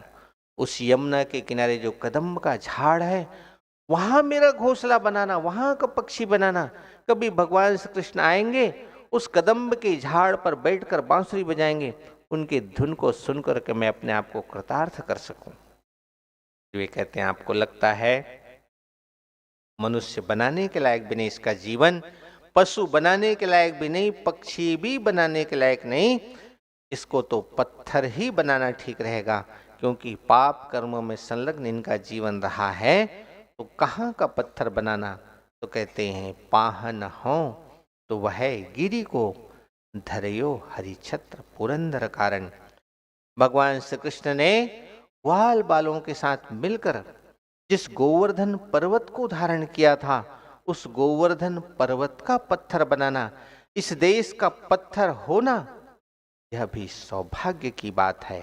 हम सब तो मनुष्य जन्म में है, इसलिए कहा है, भारते जन्म दुर्लभम मानुषम तत् दुर्लभेत। भारतवर्ष में जन्म लेना ही सौभाग्य की बात है, और मनुष्य का जन्म तो परम सौभाग्य की बात है। और इस टिमरनी गांव में जन्म, जहाँ श्रद्धेय भाऊ साहब भुस्कुटे जैसे तपस्वी का जन्म हुआ, ऐसी धरती पर जन्म वो और भी सौभाग्य की बात है। ऐसे हम सब लोग सौभाग्यशाली हैं जिस व्याख्यान माला में उपस्थित हुए। बंधुओं, देश अपना श्रेष्ठ होना चाहिए। देश शक्तिशाली बनना चाहिए, श्रेष्ठ देश बनना चाहिए, समर्थ देश बनना चाहिए। ये कोई सरकार का ही केवल काम नहीं है, हम सब लोगों को उसमें उंगली लगाना पड़ेगा, हम सब लोगों को भी हाथ लगाना पड़ेगा। हम सब जब छोटा छोटा प्रयास करेंगे, उन सब प्रयासों को मिलकर महाप्रयास बनेगा, तब जाकर के एक श्रेष्ठ देश, सामर्थ्यशाली देश का निर्माण होगा। आज सारी दुनिया भारत की तरफ टकटकी लगाए देख रही है। भारत आशा का केंद्र है। भारत शक्तिशाली देश बनेगा तो दुनिया का हित होगा। और भारत शक्तिशाली देश कब बनेगा? जब संपूर्ण हिंदू समाज एक रस और संगठित होगा। और संपूर्ण हिंदू समाज एक रस और संगठित करना है तो केवल दो चार बड़े लोगों का काम नहीं है। Some great people can not make the nation great. कुछ दो चार बड़े लोगों के आधार पर देश न बड़ा होता है न खड़ा होता है। Greatness of common people always make the nation great. सामान्य व्यक्तियों का बड़ापन, गहरापन, उसको बड़ा करने की जरूरत है। और वो बड़ा करना है तो देश के वनवासी क्षेत्र में, देश के अभावग्रस्त क्षेत्रों में सबके साथ एक आत्मीय और मधुर संबंध बनाकर हम सबको एक साथ चलने की आवश्यकता है। यह हम सब करेंगे तो सारी दुनिया तो प्रतीक्षा कर रही है। भारत सबल देश बनेगा तो विश्व का मंगल होगा, भारत शक्तिशाली देश बनेगा तो दुनिया का हित उससे सधने वाला हो गया है। इस कोरोना के कालखंड में सारी दुनिया ने देखा है। वसुधैव कुटुंबकम भारतवर्ष का केवल घोष वाक्य नहीं, करके दिखाया है। वैक्सीन के समय सारी दुनिया को वैक्सीन देने का काम भारत ने किया, वो भी सस्ते दामों पर गुणवत्ता युक्त। ऐसे भारत को खड़ा करना इस समय दुनिया के लिए भी आवश्यक है। भारत खड़ा होगा तो दुनिया का हित होगा, और भारत खड़ा होगा कब? जब हम सब लोग खड़े होंगे। देशभक्ति का एक अपने जीवन में प्रथम क्रमांक पर लाते हुए हम सब खड़े होंगे। यमुना कहती कृष्ण कहाँ है, सरयू कहती राम कहाँ है, व्यथित गंडकी पूछ रही है चंद्रगुप्त बलधाम कहाँ है, अर्जुन का गांडीव किधर है, कहाँ भीम की गदा खो गई, किस कोने में पांचजन्य है, कहाँ भीष्म की शक्ति सो गई, अगणित सीताएं अपहृत है, महावीर को पहचानो, अपमानित द्रुपदाएं कितनी, समरशीर सर को संधानो, अलक छेद्र को धूल चटाने वाले पौरुष फिर से जागो, क्षत्रियत्व विक्रम के जागो, जनक पुत्र के निश्चय जागो। इस व्याख्यान माला से हम सब लोग छोटा छोटा संकल्प लेकर के जाएंगे। समाज के लिए, देश के लिए मैं कुछ न कुछ करूंगा, मेरा भी कोई न कोई योगदान होगा। ऐसे छोटे छोटे संकल्प लेकर के जाएंगे। उन संकल्पों का महासंकल्प बनेगा, उसमें से देश खड़ा होने में एक गति मिलेगी। इस दृष्टि से आप सब लोगों ने धैर्यपूर्वक विचार सुने। इस व्याख्यान माला में मुझे यहाँ पर कुछ विषय रखने के लिए यहाँ आयोजकों ने बुलाया, इसलिए आयोजन समिति के लोगों को भी बहुत बहुत साधुवाद करते हुए श्रद्धेय भाऊ साहब भुसकुटे जैसे एक श्रेष्ठ तपस्वी जीवन की स्मृति में आयोजित व्याख्यान माला में यहाँ आने का सौभाग्य मिला। ये मैं अपना भी सौभाग्य मानता हूँ, किंतु आप सब लोग भी अत्यंत सौभाग्यशाली हैं। इस व्याख्यान माला में वर्षानुवर्ष आते हैं, विचार सुनते हैं। हम सब लोग उनके जीवन से भी प्रेरणा प्राप्त करें, और इस व्याख्यान में जो कुछ भी विचार व्यक्त हुआ है वो मेरा विचार नहीं है, वो इस देश का सनातन विचार है, पुरातन विचार है। उसको मैंने आप सब लोगों के सामने जो कुछ भी मुझे जानकारी थी उसके आधार पर रखा है। मुझे लगता है कि हम सब बंधु इस व्याख्यान माला में कुछ अच्छी बातों को ग्रहण करके यहाँ से जाएं। इसी आशा और विश्वास के साथ पुनः पुनः आयोजकों को, आप सब लोगों को बहुत बहुत धन्यवाद करते हुए अपनी वाणी को विराम देता हूँ।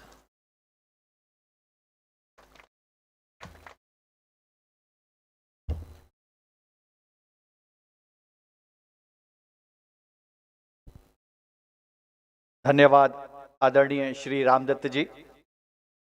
आपके इस वक्तव्य से हमें इतिहास के उन पहलुओं को जानने का अवसर मिला जिसमें हमारे जनजातीय, असंख्य जनजातीय वीरों और वीरांगनाओं के उस बलिदान को और वैचारिक श्रद्धांजलि इस मंच से हम दे पाए। आपका आज का यह वक्तव्य जनजातीय समाज के गौरव को पुनः स्थापित करने के हमारे विचार को अवश्य ही गति प्रदान करेगा। कार्यक्रम के अंत में मैं आभार व्यक्त करने के लिए श्री डॉक्टर अतुल गोविंद जी भुसकुटे आपसे निवेदन करता हूं।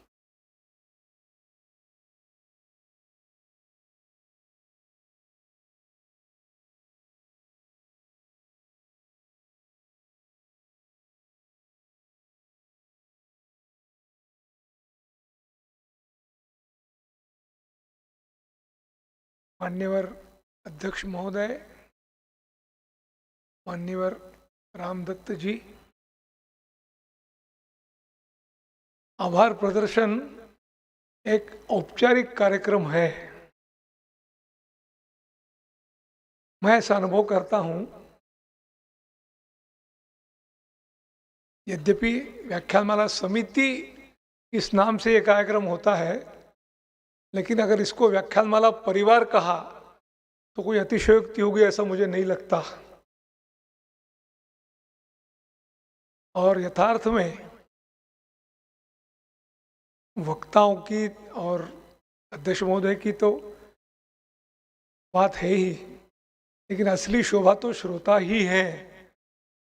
तो इतनी ठंड में और आप सब आते हैं, आए हैं, इसके लिए मैं हृदय से आपके प्रति आभार व्यक्त करता हूँ। अध्यक्ष महोदय ने भी अपना अमूल्य समय दिया, उसके लिए उनके प्रति भी आभार व्यक्त करता हूँ। और माननीय रामदत्त जी ने एक ऐसा विषय अपने सामने रखा है कि जिसके अधिकांश पहलू हम लोगों के लिए अनछुए ही हैं, मानो अपनी आंखें खोलने वाले हैं। और अपना ये जो समाज का एक बड़ा हिस्सा, ये अभी उनके अपने ढंग से, अपने शांति पूर्ण जीवन में से भी इतना बड़ा संघर्ष उन्होंने अपने इस देश की रक्षा के लिए, स्वतंत्रता के लिए किया। ये वास्तव में एक बहुत नई जानकारी हम सबको मिली है। इसके लिए जितना भी कहा जाए वो थोड़ा ही होगा। मैं समझता हूँ कि भविष्य में भी ऐसा ही आप सबका सहयोग मिलेगा। ना कहकर अपनी वाणी को विराम दें।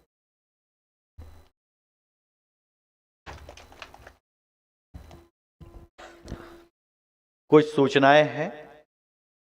जनजातीय समाज के गौरव, हमारे जो भी महापुरुष हैं, उनकी एक प्रदर्शनी यहाँ पंडाल में मेरे बाईं ओर लगी है। हम सभी बंधु उसका अवलोकन अवश्य करें। पंडाल के बाहर राष्ट्रीय एवं सामाजिक उपयोग का साहित्य विक्रय हेतु उपलब्ध है, उसका भी अवलोकन करें। प्रथम दिवस के वक्ता श्री सतीश कुमार जी की लिखी हुई पुस्तक पुनः बनाए भारत महान, यह भी वस्तु भंडार में उपलब्ध है। पंडाल के बाहर अभी चाय की व्यवस्था रहेगी, सभी ग्रहण करके जावें। अभी वंदे मातरम होगा, हम सभी अपने स्थान पर खड़े होंगे।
कोटि कोटि कंठ कल कल निनाद कराले,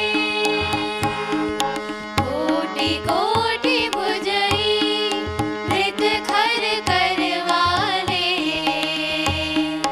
अब लागिनु माय तो बले, बहुबल धारिणीं नमामि तारिणीं, विपुदल वारिणीं मातरम्।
भारत माता की जय।